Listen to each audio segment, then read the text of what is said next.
Hey guys, it's pretty late here, and I've realized that the recording of Nick's audio is going to be pretty messed up for this podcast. Unfortunately, I picked the wrong input, so it was totally my fault. But there's literally no way I'm going to be able to fix this. So all I can say is that it won't happen again, but it's going to happen for this one. So if you're wondering why Nick's microphone sounds a bit different, this is my informal apology that I picked the wrong input and I messed up the podcast. So let's get on with it.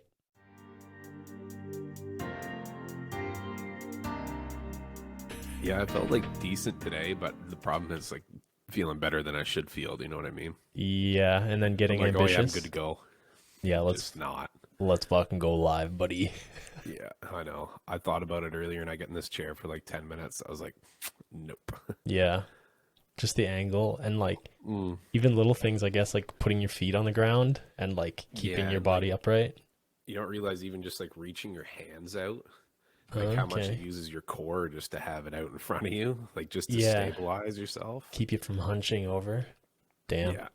So what is it that you actually had done so we can get put this behind us? So it was the first thing they fixed was a lower inguinal hernia, which is like down in your pelvis. Yeah, And basically they scope down through like my belly button, basically down Jesus. into your pelvis and place mesh. They push your intestines back inside of you. Oh And then they boy. place a mesh like over your abdominal wall. Yeah. Yep. To reinforce it. But then when Wow. they came back up through, they found another one like up in my stomach. Oh wow. So they fixed that too. So I'm like double sore. But Holy cow. anyway, 4 weeks of not lifting anything, and then 2 weeks of 10 pounds, I think, and then I should be good to go. Yeah. Yeah, I guess the first couple weeks are gonna be the ones that you need to watch the most out for. If that's a that's the real. thing, and you gotta really know your limits. Just follow the piece of paper they sent home with you, I guess. Yeah. I kind of had a Try to. cold. I had a cold today, and I was like, I want to work out, but I'm not going to because my colds just last longer if I don't like actually take the time to Yeah, they to do. You not. don't think that they do, but they do. Yeah, like it's a mild cold, but just the fact that I've been working out and like pretending it's not there makes it just linger. So Yep, I guess this is the same thing, right? But it just is. considerably worse and more painful. But Oh, the funny thing, well, not the funny thing, but one thing I was thinking about with you yesterday, you like got out of surgery and like an hour or so later, you're like, I think I'm good to go for tomorrow. I know. And like obviously a bit of that is like stubbornness and like hard-headedness, but at the same time, I was also thinking like he has a goal, like we have this goal and he's like we're still like the show must go on kind of thing, right? And I thought that that was pretty fitting to what I was thinking about like for this episode 5 is just setting a longer term like longer road kind of goal um to what you want, your YouTube or your Twitch or you can zoom out and say your life, like what do you want that end goal to be, and then Yeah, when you start narrowing down you narrow it all the way down to like, I want to show up on Thursday and do a podcast even if it's 15 or 20 minutes long, because we want to be, we want to put these out between the live episodes that we have on Twitch, right? And you're like, yeah, we're still doing it kind of thing, right? So yeah. You gotta, in order to plan your destination, you gotta know where you're going. That's why you say like the long road. You gotta look ahead. You gotta have that point that you're trying to get to. If you want to make all those small adjustments along the way and try to stick to it, you gotta know where you're going. And yeah, that's the way I look at it. keeps you honest for sure. Yeah.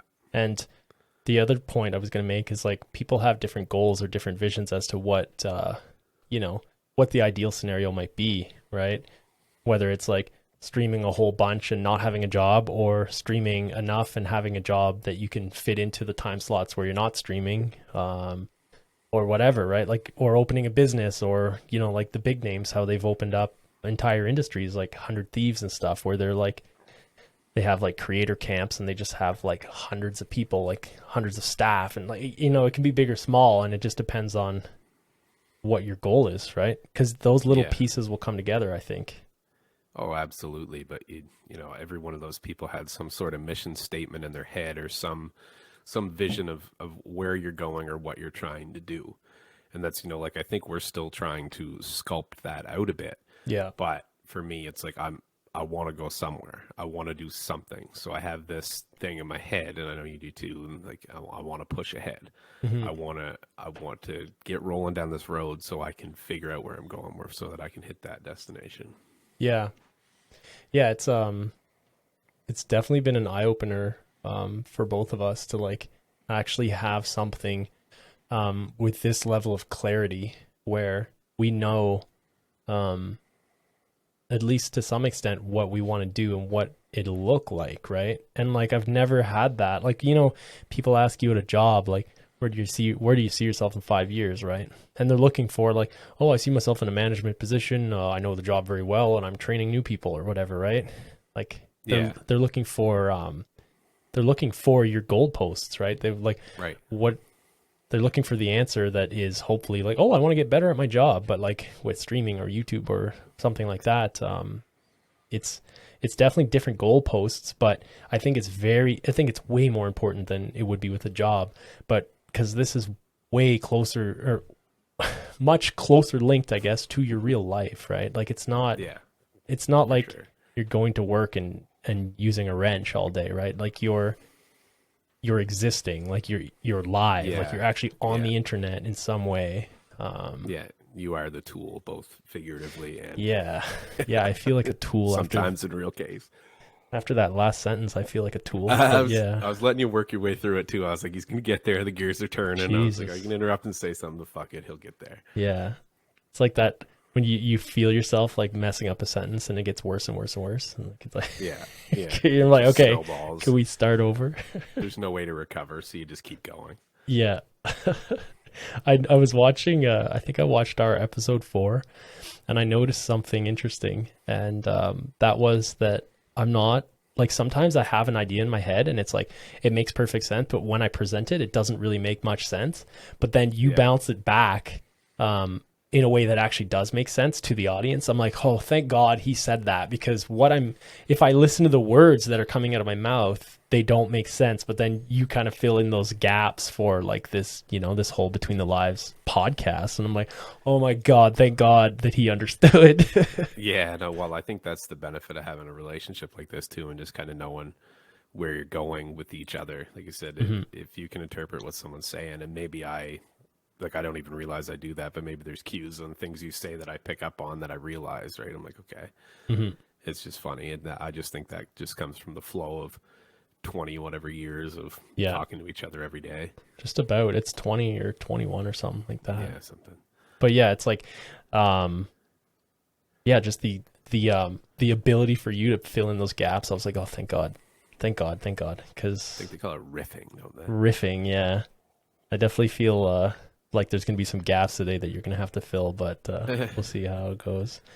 Yeah. I thought it was funny too, because the other day I was on stream and Dr. Ram was in there, and The man. the man himself, yeah, and he's getting his new PC fairly soon. I don't know exactly the details, but he was like, well, I listen to your podcasts, like if I'm doing the dishes or whatever, and I'm fully like listening to what you're saying and learning, trying to learn from it. And for me, that was like, it's small. It's an interaction with one dude that I look up to, and I definitely looked up to when I first started as well, where I was like, wow, look at him. He's got a community and he's got all these things, right? Like, Yeah. he's playing these games and they're not the same game. They're always different games, but it's captivating is the right word.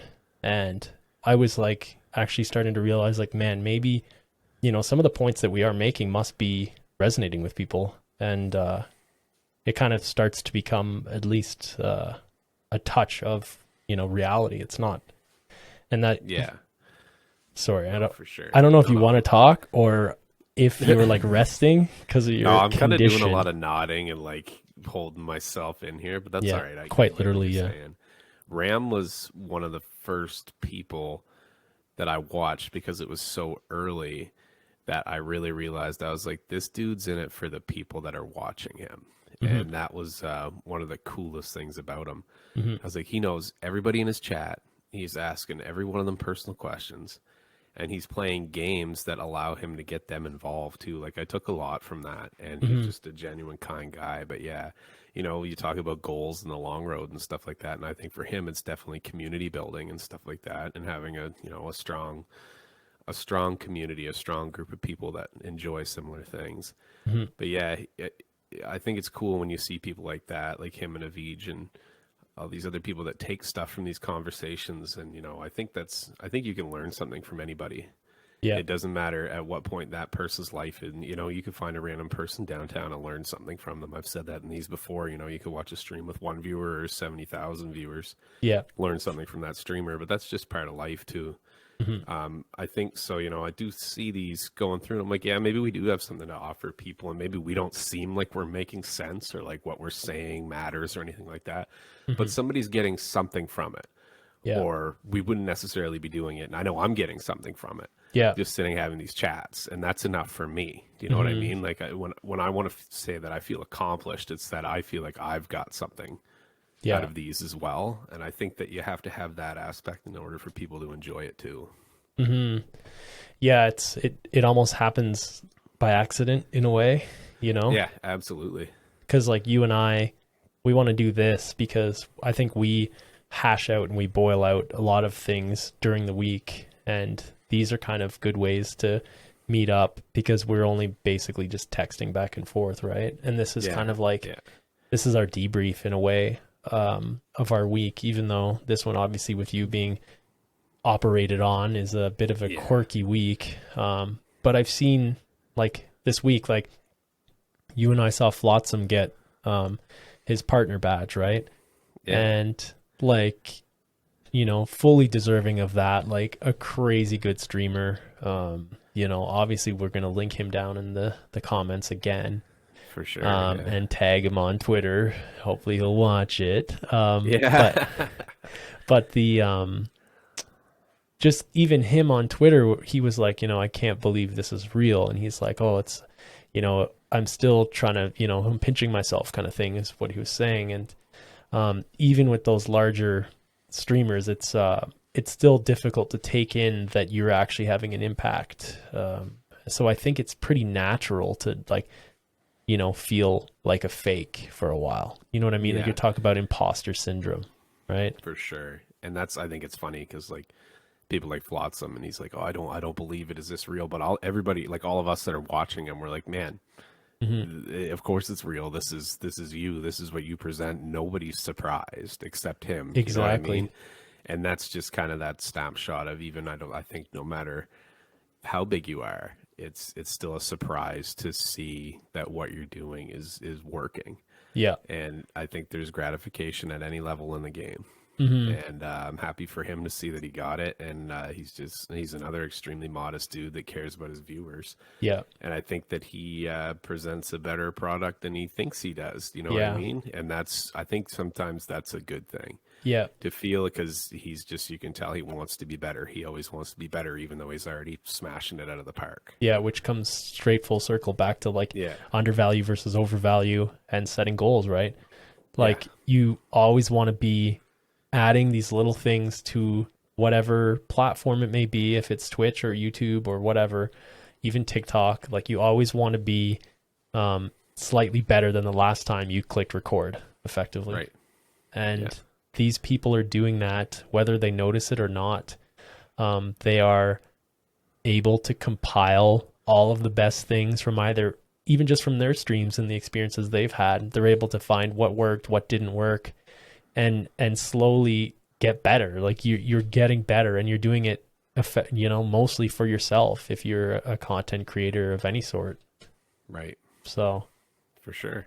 it's a super powerful thing when you really start to realize it too, because like even I'm gonna say it again, like nice wig today, like I retweeted that video, and it was like, like he's online, and he's basically just showing appreciation for all of the appreciation he's received from people. And I think this was like last year on his birthday, but he's on a larger scale. But I think he still understands that he's at a point, or maybe he didn't realize, but he's definitely at a place where people lean on him for their day to day, you know, and Yeah.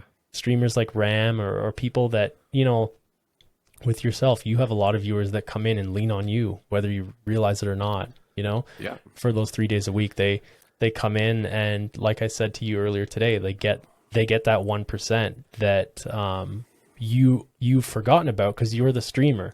And I saw Yeah, for something, sure. not to rant, but I'll close my rant here. But I remember I saw it earlier today on Pipeline. They said, or no, was it today or yesterday? You liked it. It said, never for never forget what it's like to be a viewer, right? Exactly. Yeah, that's a huge thing.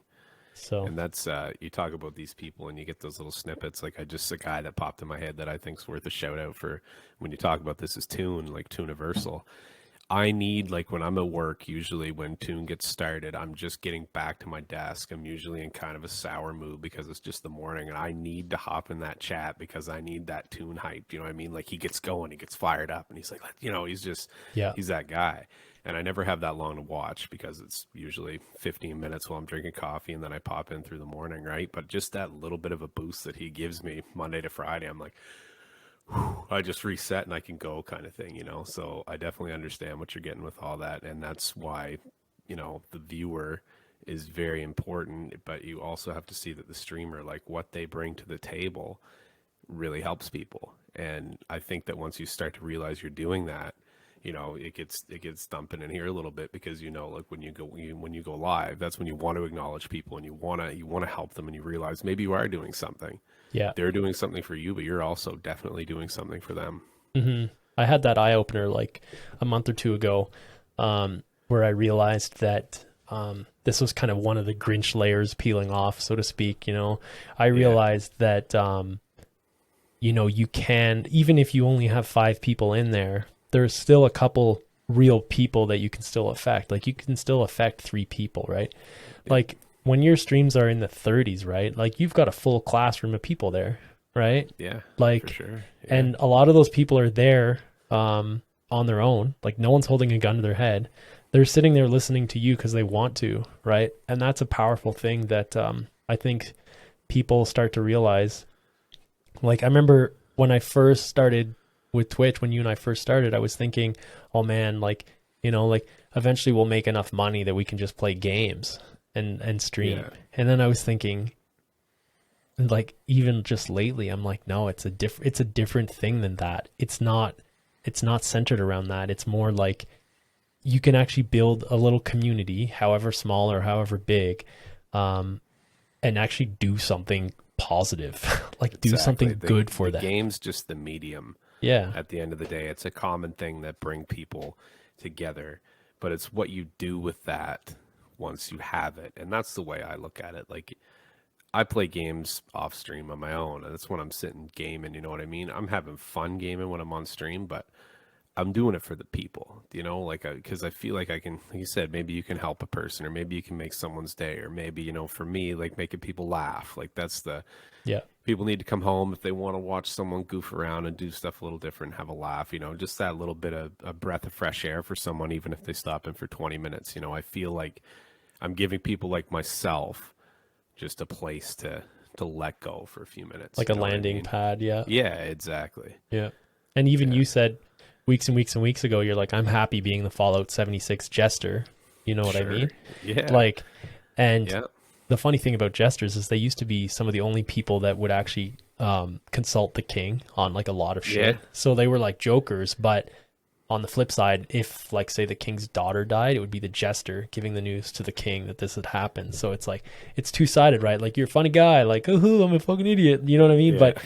But on the flip side, right? Yeah. Like you want real stone cold advice, you know, like you want to talk about, you know, you argued with your father yesterday, like, you know, Father Millennial is going to turn around and say, you go apologize to that fucking guy right now. Like close my stream and go, you know what I mean? So Yeah. it's two-sided, and I thought that was and I actually held that back from you, that whole point of like the jester being the consult to the king, but I thought it was like a very good way to kind of encompass what you're doing. Is you're both sides, whether you realize it or not, you know. And a lot of people are with streaming.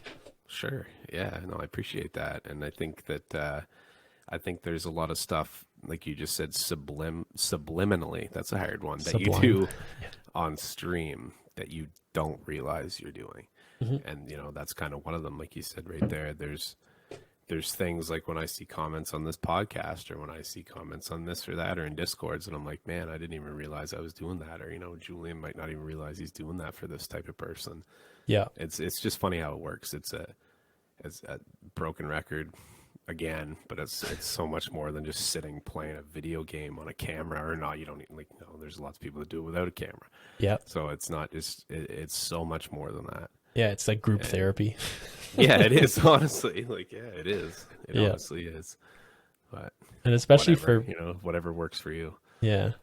Like Kat, my girlfriend today, she was like, do you know like men like have like the highest suicide rates like compared to women? Like they're way out of the park compared to women. And it's like, yeah, of course. Like, and to her, she didn't actually know this, but it's like, of course, men keep everything in. You know what I mean? Like the things that you and I have had in our chats, like people come up and say, people bully me at school, or people do this, or like I've literally, like dudes in your chat have come in and said some dark shit. You know what I mean?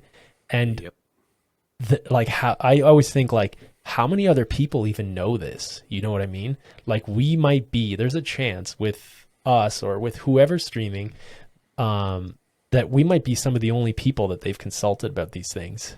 So it's not to be grim, but I think there needs to be a level of seriousness with what some of these people are saying, and not everybody on the internet is fake, right? And it's some of the most real relationships you can bond, you can form.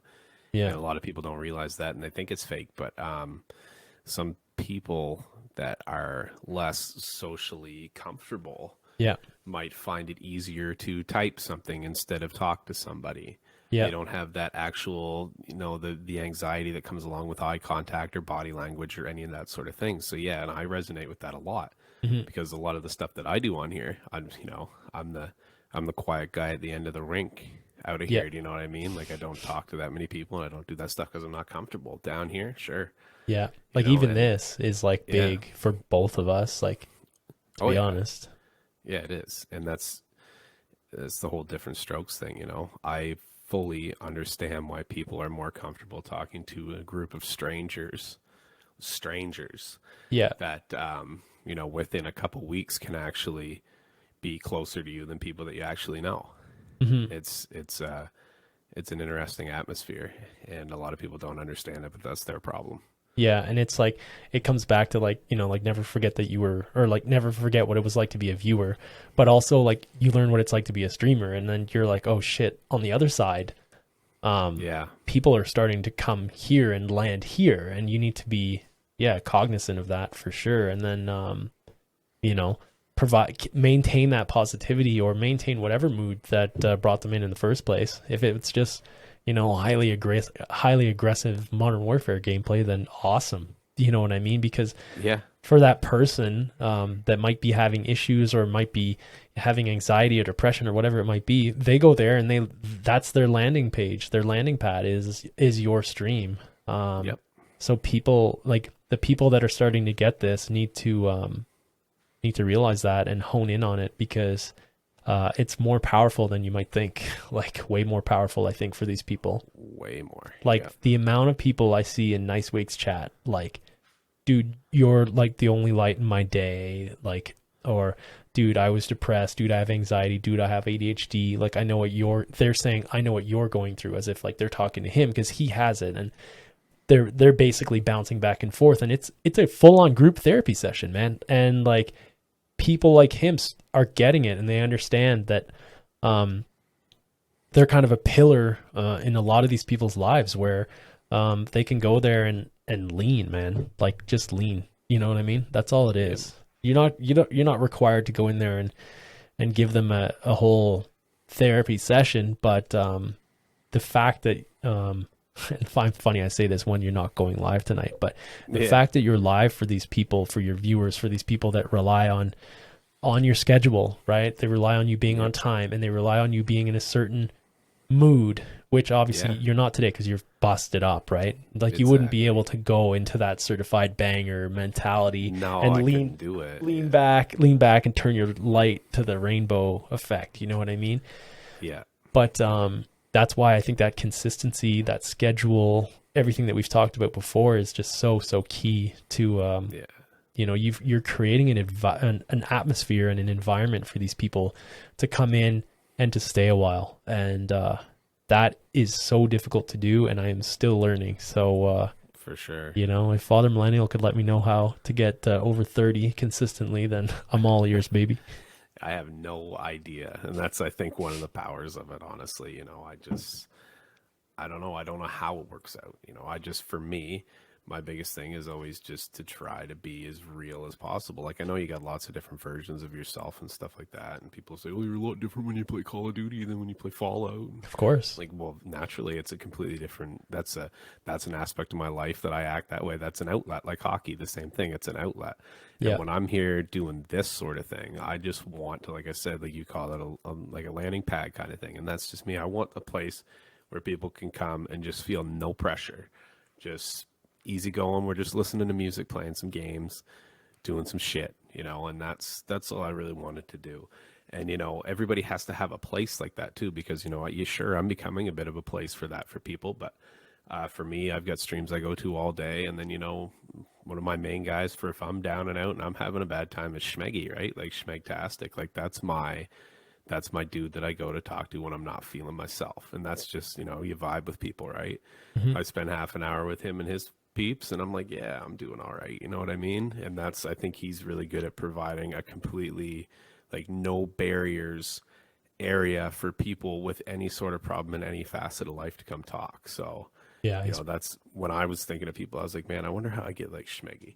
And then, maybe I'm starting to get that. I almost just dust wiped that was so close. I got to do it now. I got to do it now. I was like, oh no, he's going to do it again. It's not the right time, but it's okay. It's all right. Should have done it earlier. Yeah, but anyway, it's just that was another example that I thought I'd throw out there because right before I went to surgery, I did talk to Schmeggy. I was like, dude, I'm nervous, like going in the hospital. This is where Dad died. This is the whole thing. And man, I wish I could remember it off the top of my head. I almost got to look it up. It was such a good quote from him. Maybe we'll get it for the we'll get it. We'll put it in the comments. Yeah, it was awesome. I'll get it anyway. Yeah, that's what I mean. Like these people provide value to other people. Simple as that. Period. That's it. Like you're a content creator, whether you like it or not, and if you're doing well, whether you like it or not, you have created value and you've brought value to these other people. For sure. I don't want to get you in trouble, so I think we're going to tie it up here, just like you were tied up on Wednesday, sir. So yeah, I think this is about my limit. I'm like, I can see you. This is good. You're leaning. Chat, though. It's hard. I'm trying to think. I'm like, I can't. If I sit up where I want to, like up here, I'm like, nope, there's too much just straight down on it. So everything's in this week, but it's okay. We'll get there. We'll get there. Sorry. So this is Between the Lives, episode 5. My name is Julian, also known as Mr. Elliott. And over here, we've got Nicholas, also known as Father Millennial. I had to rehearse 5 weeks, one. Ladies and gentlemen, 5 weeks. So now 3 of the 5 are in the proper order. That's true. So that's 60%, I think. So we're good now. That's a passing grade, baby. We're passing. That's right.